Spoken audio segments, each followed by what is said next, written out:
নমস্কার সুপ্রিয় দর্শক বন্ধুরা, দাদা দিদিরা সবাই কেমন আছেন? আশা করি আপনারা সবাই ভালো আছেন এবং আপনাদের ছাদ বাগানের গাছগুলোও ভালো আছে। আজকে আমি আপনাদেরকে এমন একটা জিনিস দেখাতে চলেছি যেটা যদি আপনারা লেবু গাছে সঠিক নিয়মে ব্যবহার করেন তাহলে খুব সহজে এবং খুব দ্রুত আপনার সব ধরনের লেবু গাছে প্রচুর পরিমাণে ফুল আসবে, ফল আসবে, আর ফলের সাইজও অনেক বড় হবে। বন্ধুরা, আমাদের মধ্যে অনেকেই একটা সমস্যায় ভুগি।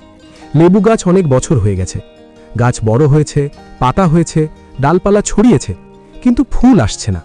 আবার কারো কারো গাছে ফুল আসে, কিন্তু সেই ফুল গুটিতে পরিণত হওয়ার আগেই ঝরে যায়। ফল ধরলেও ছোট ছোট হয়ে থাকে, লেবু বড় হয় না, ভেতরে রস কম থাকে।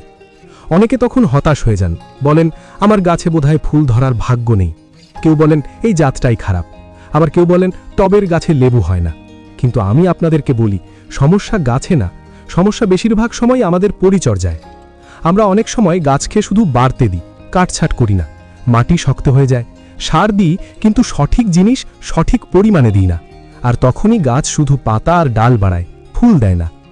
তাই আজকের ভিডিওতে আমি আপনাদের ধাপে ধাপে দেখাবো কিভাবে প্রথমে গাছকে ফুল দেওয়ার জন্য প্রস্তুত করবেন, তারপর কোন জিনিস দেবেন, কত পরিমাণে দেবেন, কত দিন অন্তর দেবেন এবং কত দিনে ফল পাবেন।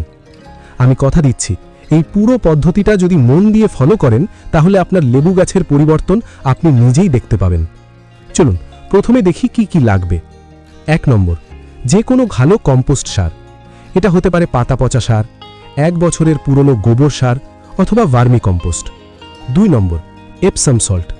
এটা খুব গুরুত্বপূর্ণ, যে কোনো সারের দোকানে পাবেন, না পেলে অনলাইনেও সহজে পাওয়া যায়। 3 নম্বর, 1 লিটার পরিষ্কার জল। 4 নম্বর, একটি ছোট চামচ। 5 নম্বর, একটি স্প্রে বোতল। এবার আসি প্রথম ধাপে। প্রথম কাজ ট্রিমিং বা কাটছাট। আপনারা দেখুন, যেসব লেবু গাছে ফুল আসছে না কিন্তু নতুন নতুন ডাল বেরোচ্ছে, লম্বা হয়ে যাচ্ছে, শুধু বাড়ছেই, সেই ডালগুলোকে আমাদের একটু কেটে দিতে হবে। কিভাবে কাটবেন? ডালের একদম আগা থেকে 1 থেকে 2 ইঞ্চি মতো কেটে দিন। একদম গোড়া থেকে নয়, শুধু আগা কেটে দিন। কেন কাটব? কারণ গাছ যখন শুধু বাড়তে থাকে তখন তার শক্তি সব যায় বৃদ্ধির দিকে, ফুল দেওয়ার দিকে যায় না। আমরা যখন আগা কেটে দিই তখন গাছ একটু ধাক্কা খায়, তখন সে বুঝতে পারে তাকে ফুল দিতে হবে। সব বাড়ন্ত ডালগুলো এইভাবে হালকা করে ট্রিম করুন। শুকনো ডাল থাকলে সেটাও বাদ দিন। ভেতরের দিকে খুব জটলা হলে একটু ফাঁকা করে দিন, যাতে আলো বাতাস ঢুকতে পারে। এবার দ্বিতীয় ধাপ, যেদিন আপনি সার দেবেন তার আগের দিন গাছে জল দেবেন না। এই কথাটা খুব গুরুত্বপূর্ণ। আগের দিন জল বন্ধ রাখুন। এরপর গাছের গোড়ার মাটি একটু গভীর করে খুঁড়ে নিন। হালকা না, প্রায় 2 থেকে 3 ইঞ্চি গভীর। 4 দিকে গোল করে খুঁড়ুন, একটু গর্তের মতো করুন। অনেকে ভয় পান শিকড় কেটে যাবে না তো। আমি বলছি, যদি এখন গাছে ফুল না থাকে বা ফল না থাকে তাহলে সামান্য শিকড় কেটে গেলে সমস্যা নেই, বরং এতে গাছ নতুন শিকড় বের করবে। মাটি আলগা হয়ে গেলে এবার প্রথমে কম্পোস্ট দিন। 8 থেকে 10 ইঞ্চি টবের জন্য 2 থেকে 3 মুঠো কম্পোস্ট যথেষ্ট। 4 দিকে ছড়িয়ে দিন, একদম কাণ্ডের গায়ে দেবেন না। এই কম্পোস্ট খুব দরকার।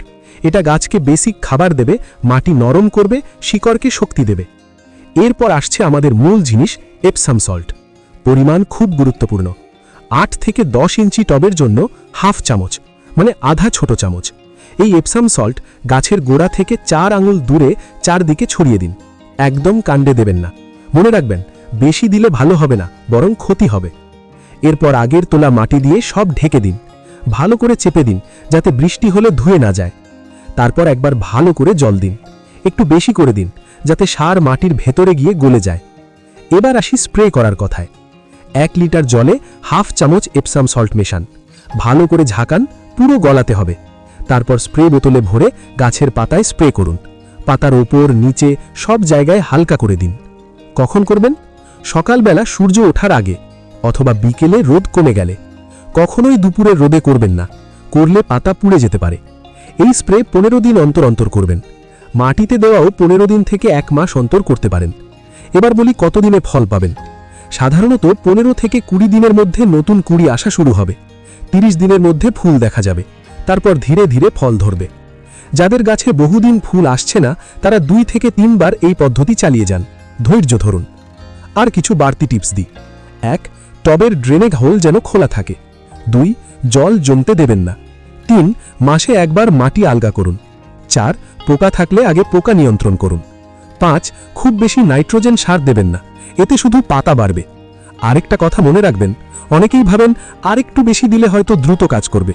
না, হাফ চামচ মানে হাফ চামচই, মাপ ঠিক রাখুন। বন্ধুরা, লেবু গাছ খুব কৃতজ্ঞ গাছ, একটু সঠিক যত্ন পেলে সে আপনাকে ভরিয়ে দেবে। আপনার বারান্দা, ছাদ সুগন্ধে ভরে যাবে। যদি এখন আপনার গাছে ফুল না থাকে, মন খারাপ করবেন না, আজ থেকেই এই পদ্ধতি শুরু করুন। ধীরে ধীরে পরিবর্তন দেখবেন। আমি বিশ্বাস করি আপনার গাছও ভর্তি হয়ে যাবে লেবুতে। ভিডিওটা যদি আপনাদের ভালো লাগে তাহলে লাইক করবেন, বন্ধুদের সাথে শেয়ার করবেন, আর যারা এখনও সাবস্ক্রাইব করেননি, সাবস্ক্রাইব করে আমাদের সাথে থাকুন। আপনাদের ভালোবাসাই আমার শক্তি। সবাই ভালো থাকুন, গাছের যত্ন নিন। আবার দেখা হবে পরের ভিডিওতে। ধন্যবাদ।